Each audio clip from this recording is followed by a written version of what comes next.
Good morning, everyone. It's the 10th of August, Thursday morning. Mark is continuing to read through the book, The Doctrine of Election by Arthur W. Pink. He's starting in the 6th chapter this morning, which is the design of the election. Like I say every morning, if you're interested in getting a copy of this book, you can do so by going to greatchristianbooks.com. Pick yourself up a copy. Would be a great addition to your library.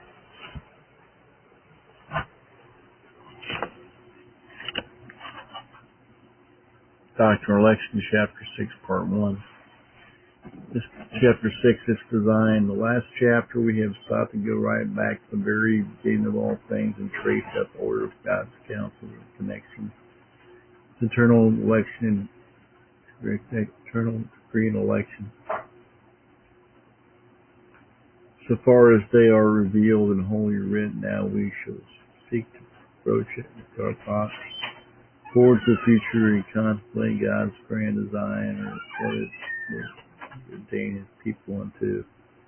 Here we shall be on more familiar ground to many of our readers, yet we must not overlook the fact that even this phase of our subject will be entirely new to quite a few of those who can be blind. For their sakes especially, let me give us to see slowly, taking nothing for granted, but furnishing clear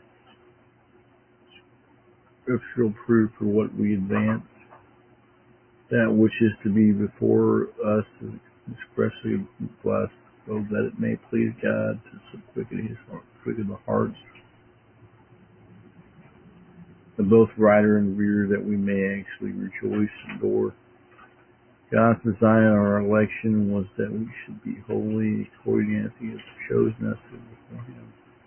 Foundation of the world, that we should be holy without blame before Him. Ephesians 1:4, there has been much difference of opinion among the commentators as to whether this refers to that imperfect holiness and grace which we have in this world, or that perfect wholeness and glory which will be ours in the world to come. Personally believe that we both are included, but the latter is chiefly intended, so we still shall expound it. First, to that perfect wholeness is heaven, that this is the prime reference. Appears from amplifying cause, flaws, and without blame before Him, in such a wholeness that God Himself can find no flaw in. Now, perfect wholeness was the saints had personally in this life.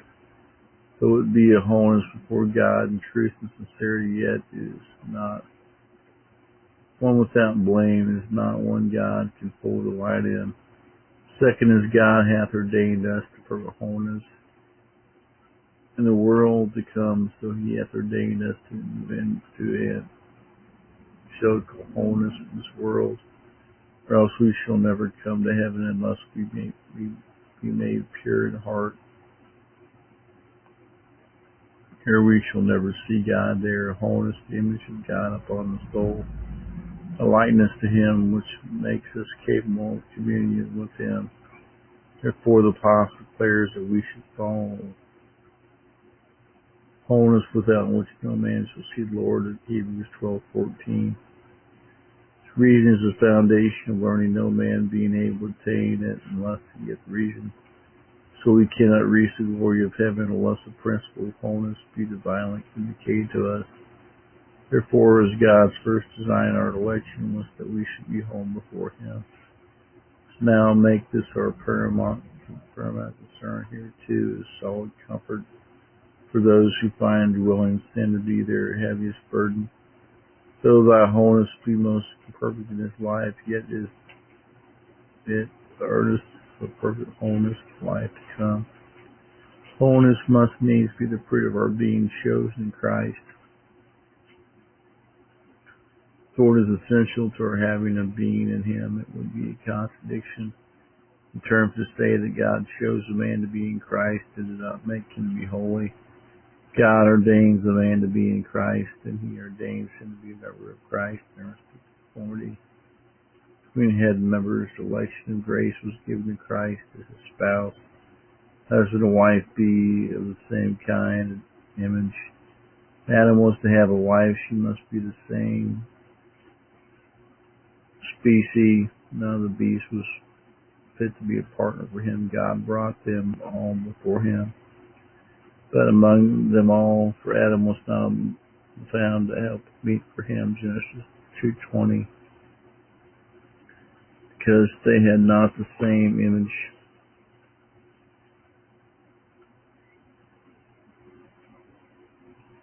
And kind, so God chooses a man in Christ, the Holy One. He must necessarily be holy, and this is the reason why our holiness is the next for our being chosen in him, Ephesians 1:4. God then has decreed that his people shall be perfectly holy before him, that they shall be in his presence forever, there to enjoy him everlasting, delight themselves. That enjoyment, for as the psalmist tells us, in thy presence is fullness of joy. There is revealed to us of what consists in infallible bliss for eternal inheritance. It is perfect holiness, perfect love to God, as the heavens is celestial glory. If the entire apostolate had spent the whole of their remaining lifetime intent to depict, describe what heaven is, they could have done no more than enlarge upon these words for the holiness of God's presence. Perfect love to him, perfect enjoyment of him, even as we are beloved by him. This is heaven. This is what God has decreed to bring his people unto. This first design. Our election to bring us into an unblemished holiness before him. God's design, our election, was that we should be his sons, having foreordained us in adoption as sons to Jesus Christ and himself according to good pleasure as well. Ephesians 1:5 ASV, holiness is that which fits us for heaven. For the holy person could not possibly enjoy heaven were he to enter it. He would be altogether out of his native element. Holiness then is that which constitutes the saints' meetness for their inheritance in life, Colossians 1:12. But adoption is that which gives the right glory of heaven being bestowed upon him. The dignity or prerogative, John 1:12.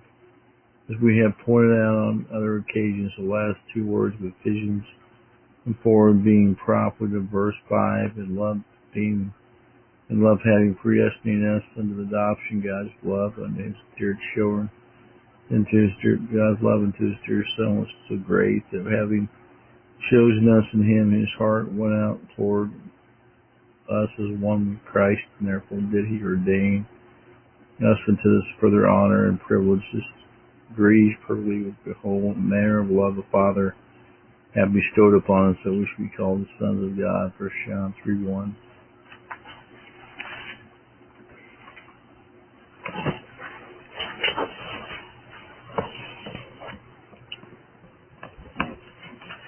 Well, thank you, Mark, for reading that, and we'll continue tomorrow in chapter 6 of this book.